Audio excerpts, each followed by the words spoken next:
Oke, assalamualaikum teman-teman. Pemerintah Solim melahirkan rakyat yang radikal. Nah, kita simak dulu, jangan sampai di skip. Putar. Diangkut. Kupikir setelah rakyat Indonesia marah dan demo di mana-mana, Oke, kerusuhan di mana-mana, bahkan banyak korban jiwa, kupikir pemerintah akan hati-hati membuat aturan. Oke. Kupikir pemerintah taubat. Kupikir pemerintah takut kepada rakyat. Tapi ternyata pemerintah malah ngelunjak. Oke. Atau mungkin kalian berpikir rakyat ini hanya sebatas itu. Atau kalian berpikir bahwa kalian punya aparat. Begitu. Hati-hati loh, Indonesia bisa seperti Nepal loh, bahkan lebih loh. Ini belum di puncaknya. Kalian selalu menyakiti rakyat. Kalian selalu menyakiti hati rakyat. Kalian dipilih oleh rakyat untuk mensejahterakan rakyat, tapi kenapa kalian menjadi pengkhianat? Malah menjadi pejabat-pejabat yang membuat aturan menyengsarakan rakyat, memiskinkan rakyat.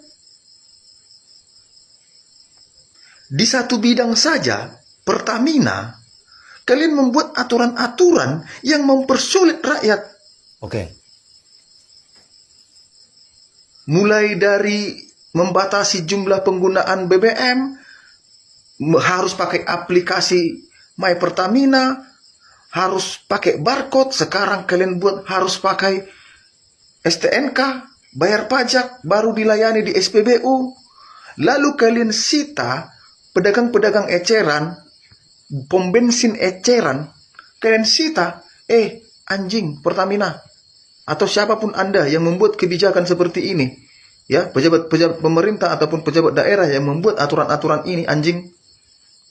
Enggak dari kalian diminta modalnya ya binatang. Bukan dari kalian diminta modalnya untuk jualan bensin eceran. Dia cari sendiri, ngutang sendiri, usaha sendiri, resiko sendiri, untung 1.000 perak, 2.000 perak. Malah kalian sita lapaknya, binatang kalian.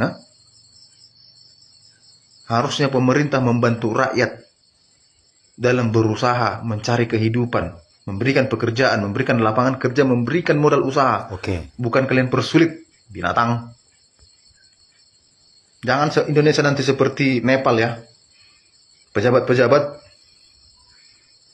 jangan sampai aku nanti berburu pejabat ya. Aku jangan sampai pakai list ya. Rakyat Indonesia bisa ngamuk. Ramalan Gumai 2026, pertengahan tahun akan ada api yang sangat besar di Jakarta. Jangan sampai itu terjadi. Bapak Prabowo Subianto, tolong perhatikan negara ini. Jangan terlalu percaya kepada menteri-menterimu. Bapak Prabowo, jangan terlalu percaya kepada menteri-menterimu. Banyak ini yang menjebak-menjebak supaya rusuh di mana-mana. Tapi kalau memang terjadi rusuh, target rakyat adalah pejabat-pejabat yang membuat aturan-aturan yang menjolimi rakyat.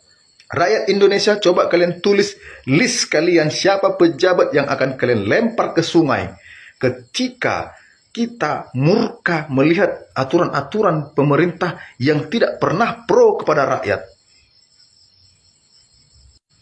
Kita bisa belajar dari Gen Z Nepal.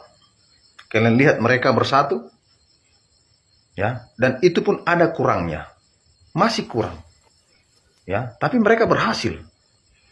Mereka berhasil. Kenapa mereka berhasil?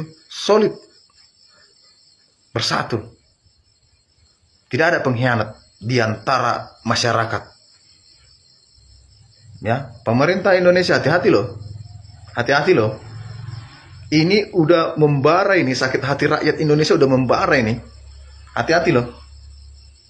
Hati-hati loh.